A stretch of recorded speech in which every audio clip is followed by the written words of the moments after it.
수험생 여러분 안녕하세요. 상큼이자쌤입니다.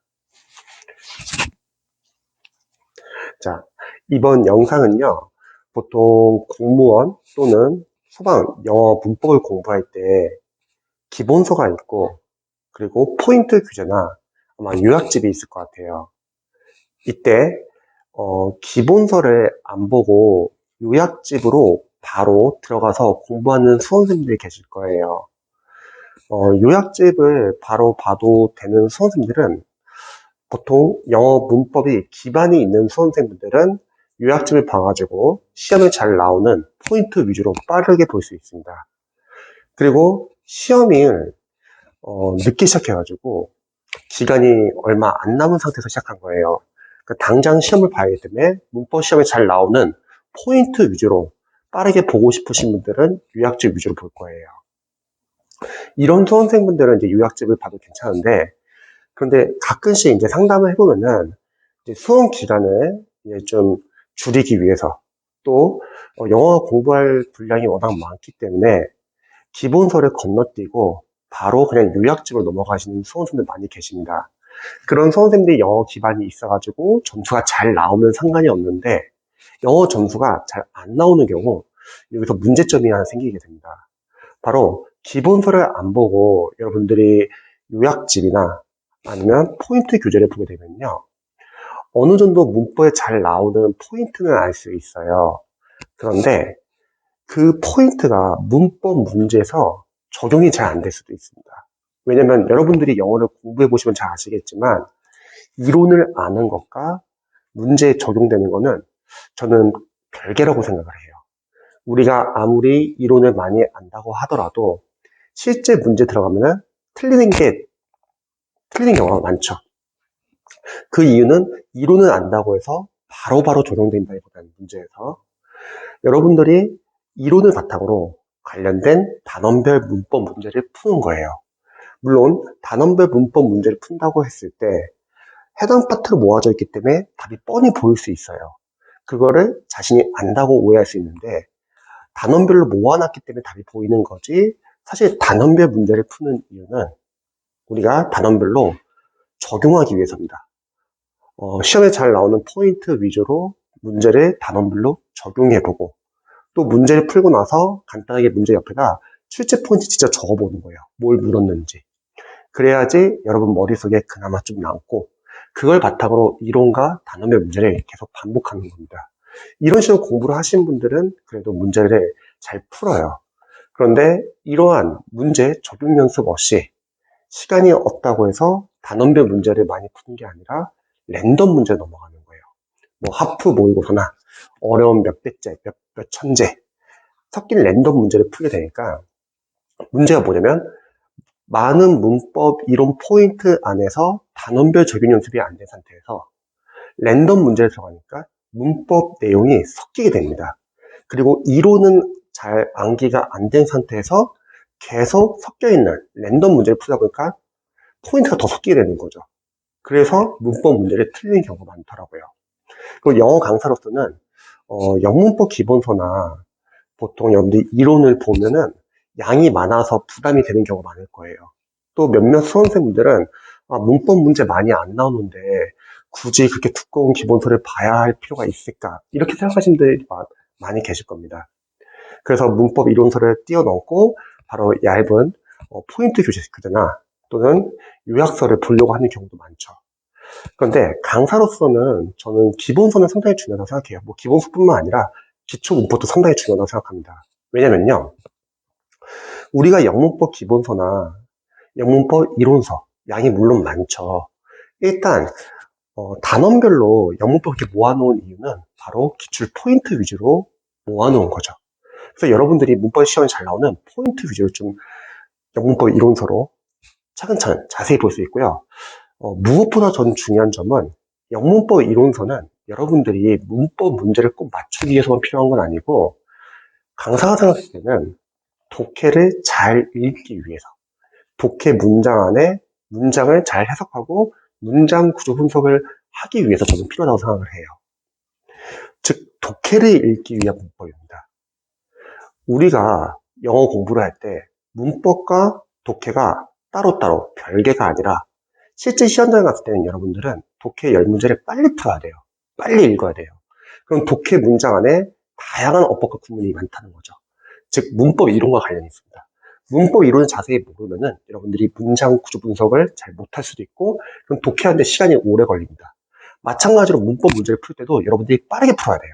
빠르게 해석해야 된다는 거죠. 그러면 마찬가지로 독해도 영향을 미친다는 거죠.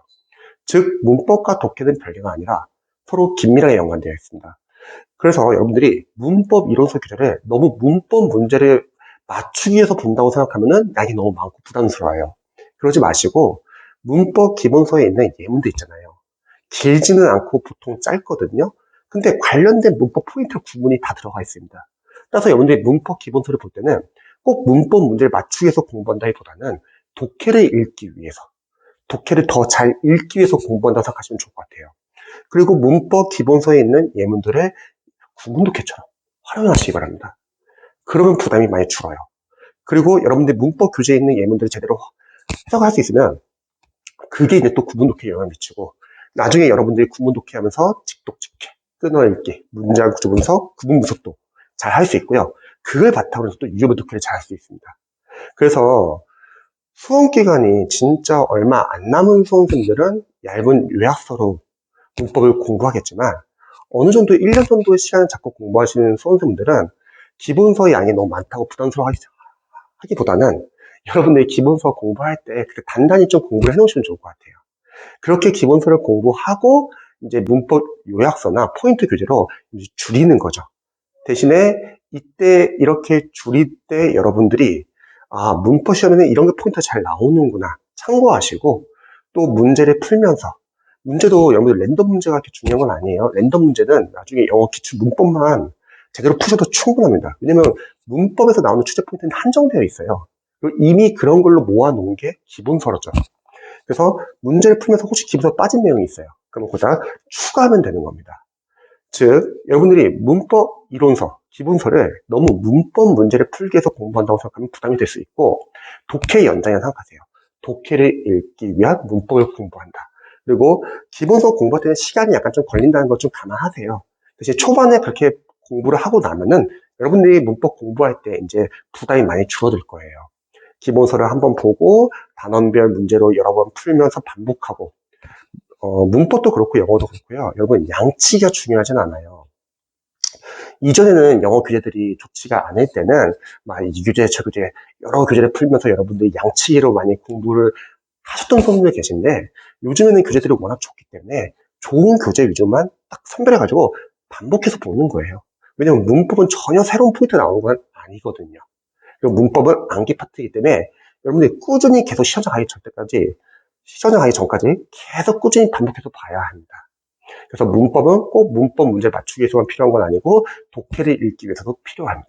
그래서 시간이 있으신 수험생들은 기본서 활용하시고요. 기본서를 공부할 때 좀 요령을 알려드릴게요. 여러분이 처음 1회독부터 너무 자세하게 암기하려고 하면 양이 너무 많잖아요. 좀 부담스러워요. 그렇게 하지 마시고 처음 1회독은 이론은 이해 위주로 본인이 집에서 많이 공부한다고 하면은 이론 적은 거 바탕으로 본인 자신의 말로 한번 중간에 영상이 끊겨가지고 이어서 설명드릴게요. 여러분들이 이해가 됐다는 거는 이론을 보고서 말로 설명할 수 있으면 저는 이해가 됐다고 생각합니다. 근데 이론을 보고서 말로 설명이 잘 안 돼요. 그럼 아직은 잘 모르는 거예요. 기본서 1독을 볼 때는 여러분들이 일단 이해 위주로 봐주세요. 모든 이론을 다 암기하려고 하면은 너무 오래 걸립니다. 그리고 잊지 말 것은 문법 이론은 우리가 계속 시험에 갈 때 계속 볼 거예요. 처음 1회독은 여러분들이 이해 위주로 공부하시고요. 단원별 문제를 풀 때는 뭐 틀려도 상관없어요. 또는 뭐 답이 보여도 상관없습니다. 어차피 해당 파트를 모아놨기 때문에 답은 충분히 볼 수 있어요. 그게 중요한 게 아니라 여러분들이 이론 포인트를 바탕으로 직접 적용하는 연습이 중요합니다. 적용해보고 틀려보고요. 대신에 풀고 나서 문제 옆에다 간단하게 출제 포인트를 본인이 적어보는 거예요. 직접. 뭐에 대한 포인트인지. 만약 본인이 포인트에 대해서 잘 모르겠다. 그러면 기본서에 있는 예문들 보면요. 맞는 예문도 있고 틀린 예문도 있을 거예요. 그 두 개를 비교해가지고 이 문법에서는 지금 이 파트에서는 이게 포인트구나. 이런 걸 알 수 있다는 거죠. 포인트 쫙 적어놓습니다. 자, 이렇게 해서 1독이 끝났어요. 그러면 2독부터는 당분간 반복해주는 거예요.